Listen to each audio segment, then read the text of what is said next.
All right, we're back. We're on page 112 of the math analysis notes. We just finished talking about completely the law of sines. We talked about how you find the area of a triangle if you know two sides and the angle between them. So if you know side, angle, side.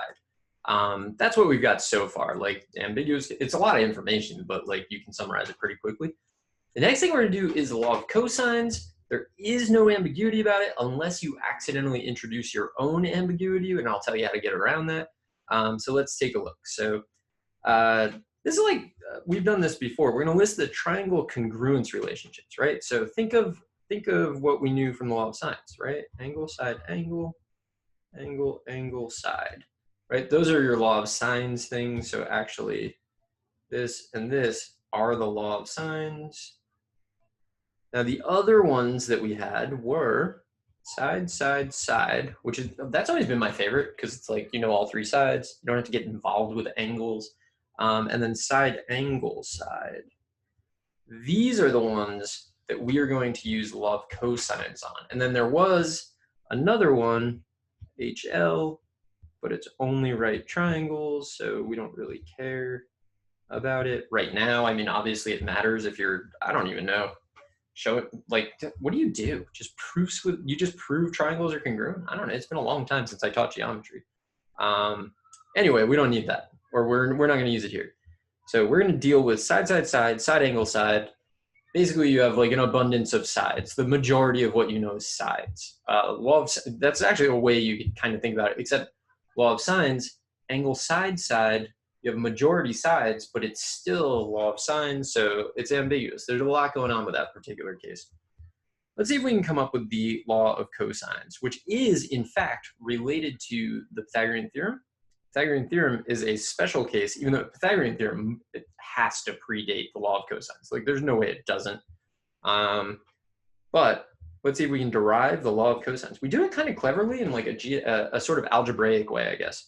So we have our triangle. The triangle we're interested in is this, but what we've done is we dropped an altitude, and the altitude is splitting side C. So we call this little segment here X, and that means that this part is C minus X, so like the leftover part. So that's where we are. And there are just steps that we're gonna follow. So once you split it up this way, once you have this picture, you're like almost done. And if you didn't know, so this is weird. If you didn't know that the law of cosines existed and somebody just gave you the information that applies to the law of cosines, there's like a really good chance you would come up with the law of cosines as you tried to solve it. Like the natural human thing to do is drop an altitude and be like, I'm just gonna mess around with right triangles. As soon as you do that, you may or may not notice that you've come up with the law of cosines, but you're using the law of cosines. So let's see if we can do it. Having said that. All right, so BCD is here, BCD. Now keep in mind, like we invented X, and the point D is really like, I don't know, that's just the foot of the altitude. So we want to ultimately get rid of X because we invented X. Like it's not a part of the triangle. When you look at that triangle without the altitude, there is no X. So we're gonna need to get rid of that. So here, A squared is H squared plus the quantity C minus X squared.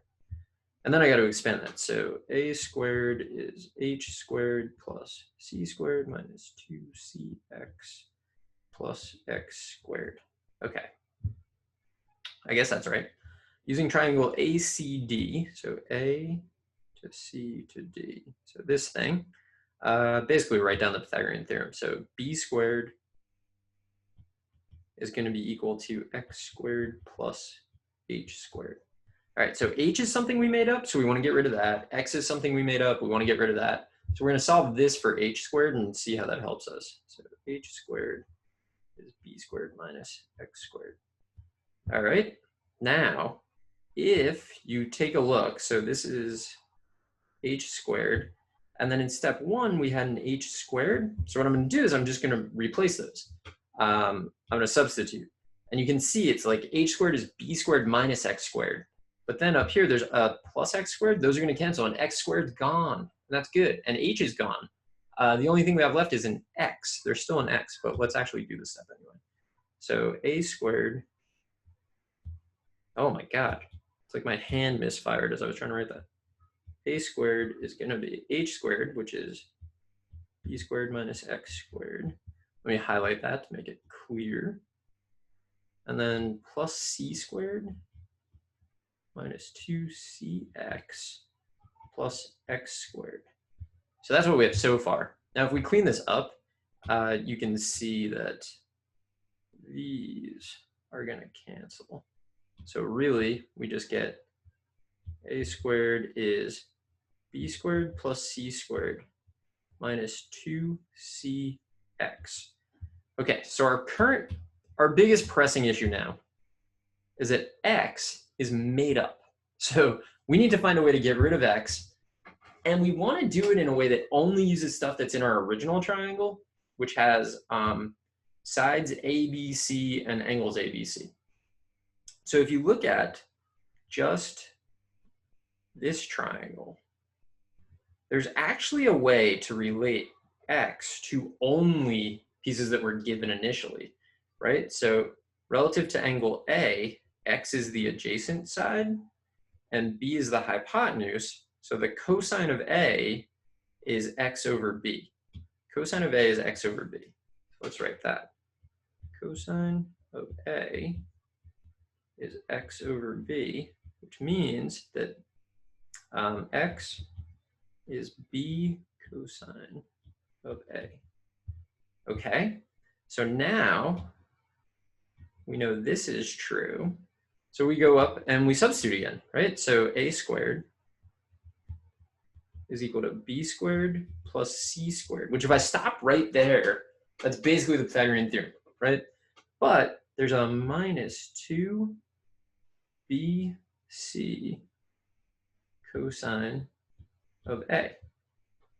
This right here, this is the law of cosines.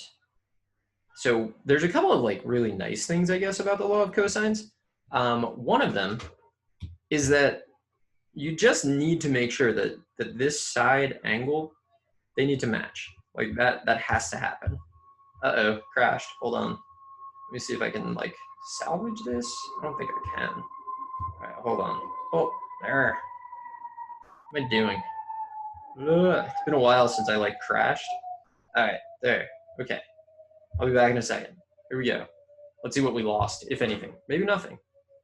Maybe everything. Okay, good. This pair just needs to match. And then once they match, it's just the other sides, and the order doesn't really matter. Here we could have, this could have been c squared, this could be b squared, and this could be cb. It doesn't make a difference.